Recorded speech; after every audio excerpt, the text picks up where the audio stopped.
Welcome to the Monday Monologue. Well, this week we're going to cover something that's going to be pretty controversial, I think. And the question is distortion really a bad thing? And I've been playing with this gear for a few years now and trying different things and seeing what I think sounds good. And I'm starting to kind of run into a pattern here that some of my gear that reading a little higher in distortion sounds better.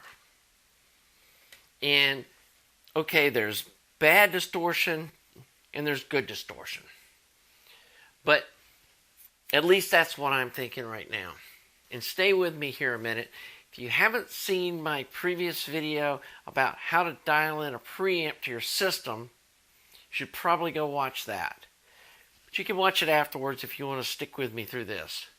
So what I was contemplating was this whole color preamp thing where you have the volume potentiometer or the signal attenuation on the output of the preamp.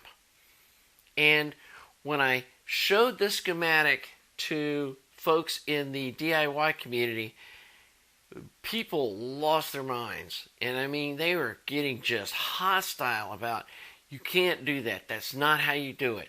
You want to attenuate the signal on the front end between the source and any amplification so that you're doing the attenuation when the signal's at its weakest. So you're not driving the tubes or the transistors or the JFETs or whatever you're using. You're not driving them to the point of creating any distortion. And you want to keep all that down as low as you can. And I know that's kind of the mantra of hi-fi is, zero distortion, perfectly flat frequency response. You don't want any holes in the frequency response and all that kind of stuff. And that's going to sound the best, right?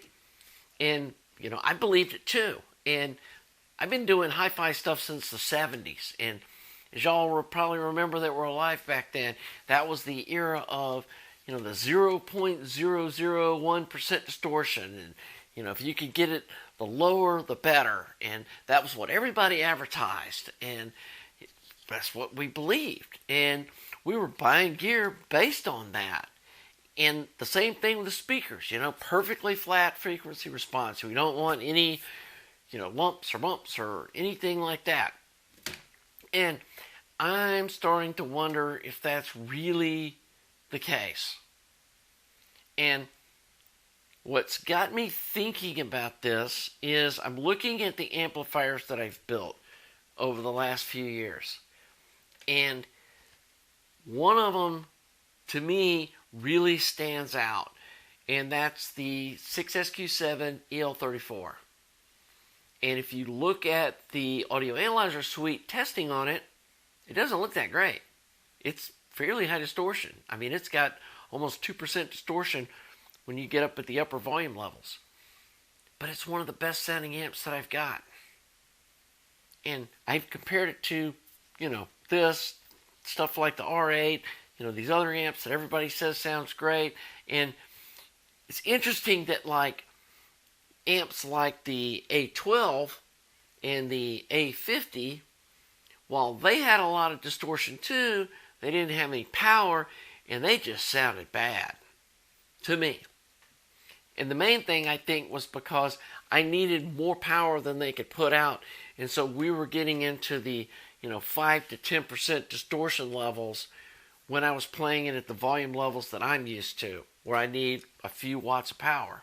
And they weren't able to deliver it. But then you look at the great reviews they got for some other YouTubers. And I can't believe that all of those guys are just crooked or on the take or getting paid to make these reviews. I mean, I could be wrong. I don't know. But I don't think that's the case. And so is it that they were using super efficient speakers and they only needed the first watt and they were listening to the amp when it had 2% distortion and they were hearing something good? So every Sunday afternoon I go over to my friend's house and we play with tube rolling and hooking up different gear and speakers and trying different things and just kind of really testing stuff and having two sets of ears, and we try to be really honest about what we're hearing, I think convinces me, yes, that sounds better, or no, that doesn't sound good. So I took the little color preamp over there, and everything I'd read, and everything that people were saying was, you want to really make sure that you don't drive this thing very hard.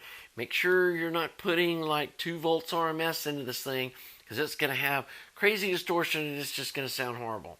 And so you want to, have it pretty wide open on the output, have the amp that it's driving wide open or straight in on a preamp that's, bypass the volume control, and then attenuate the signal coming out of the DAC or whatever into it so that you're limiting how much, signal is driving into these tubes.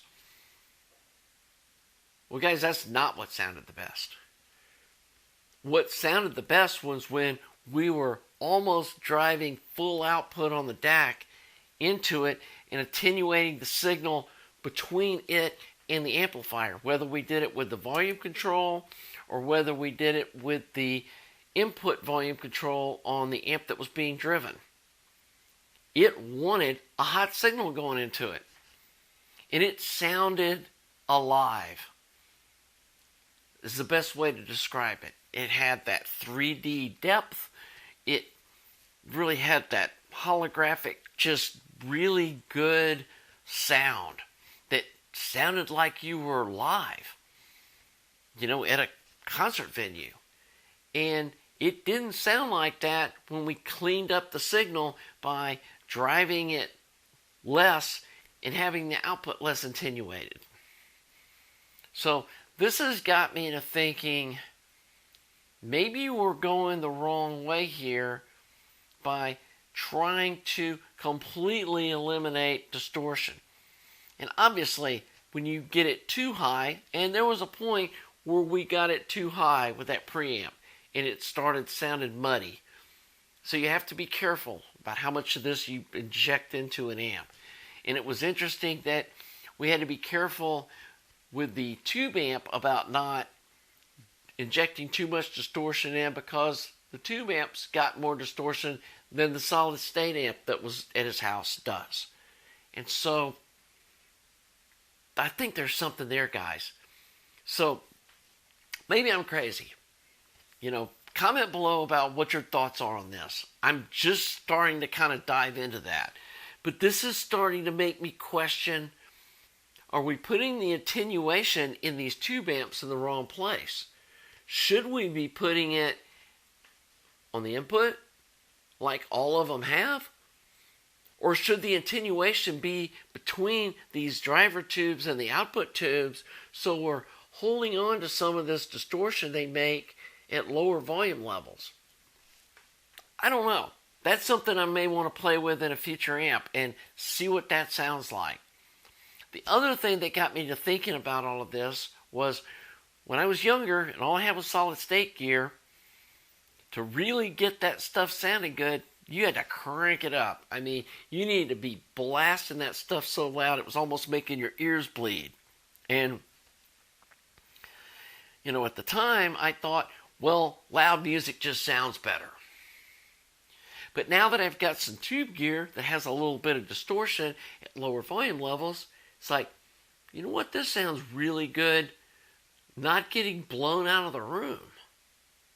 So was it that older solid state gear that was super low distortion, they didn't need to be cranked all the way up to 9 or 11 or whatever you turn it up to sound good, because at that volume level it was starting to get a little bit of distortion in it? And then does live music have a little bit of that good distortion in it as well?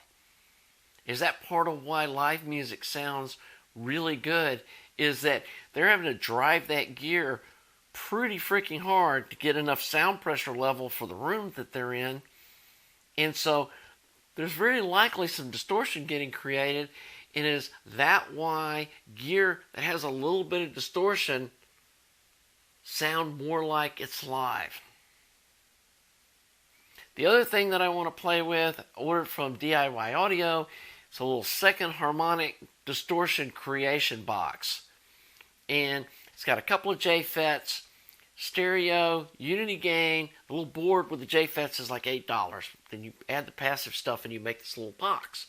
And I want to experiment with that to see, is it specifically the tubes or is it the second order harmonic distortion that's making this stuff sound so sweet? And can that be done with solid state components? Anyway, like I said, maybe I'm crazy. And comment below about what you think about this, or if you've seen articles or anybody else talking about this kind of stuff. I'm interested in reading more about it and, trying to figure out, like, am I onto something here? Anyway, we're going to do some music selections today. I'm sure a lot of y'all have heard Kenny Burrell. I just got turned on to him. I love the sound of his hollow body guitar. And here are some of my selections for the week. Asphalt Canyon Suite. Got this at the used record store. Not sure if this is a new production or not.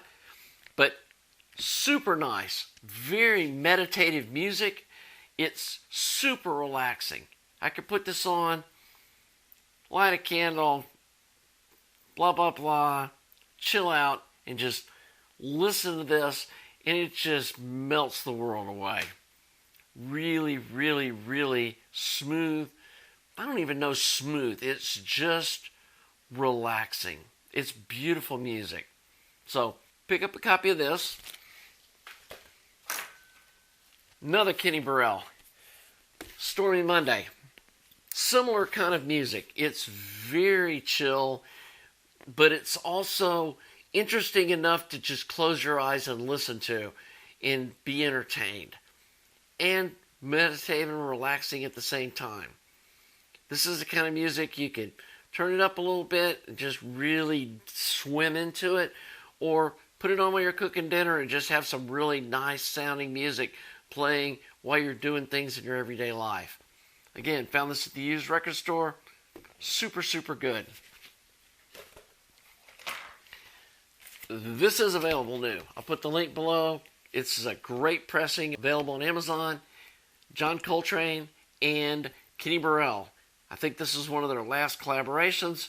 Man, it's freaking good. I mean, this is classic jazz. This is some good stuff.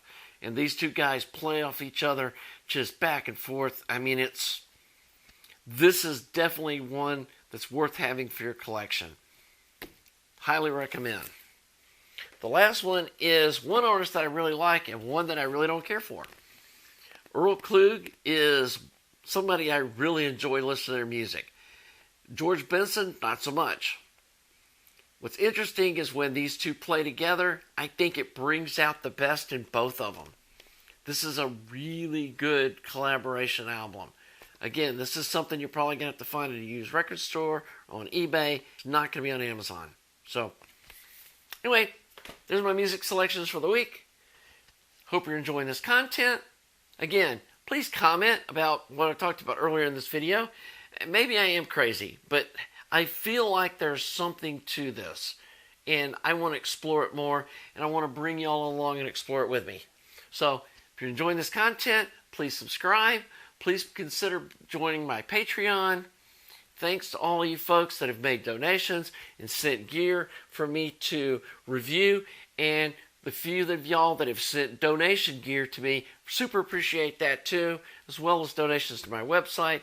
All that stuff just helps this channel grow and helps me bring you content that you want to see. So again, thanks for supporting me, and we'll see you next time on the Monday Monologue.